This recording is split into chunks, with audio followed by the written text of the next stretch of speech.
So here are my Crockpot ribs. You gotta try this. Today I'm making ribs in the Crockpot, and I'm gonna season them like basically barbecue ribs. So first, I'm using 3.5 pounds of St. Louis style spare ribs with the help of someone. You wanna remove that skin or membrane on the back of the ribs. So I'm going to be using a dry rub mix. This is a barbecue dry rub mix that I like to use. For those of you that have purchased my cookbook, that recipe is in my cookbook. I will also put it in the description or the comment section below. Really good, simple blend. So what I'm going to do, since I already have this flipped over with the backside exposed, I'm just going to season the backside before putting it into the crock pot.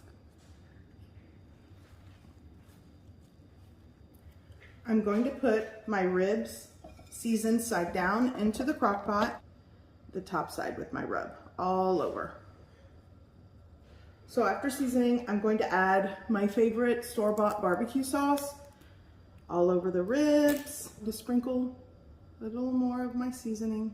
Now you'll want to spread the barbecue sauce after sprinkling the seasoning, a little extra seasoning. I'm going to cook this on high for around 4 hours or until it's tender. On top,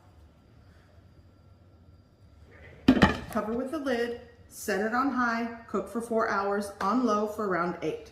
So easy and so good. Okay, so I want to show you. So you see how the bones are already kind of like, look at this. Like there's a bone that fell already. So I'm gonna take like a chopstick and kind of poke like the thicker parts. Oh yeah, this is tender.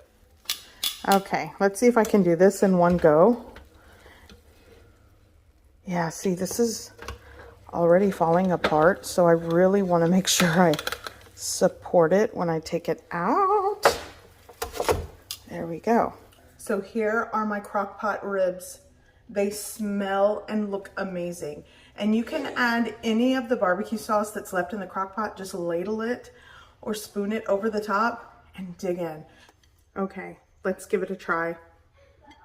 So you can see the bone coming off clean. So good.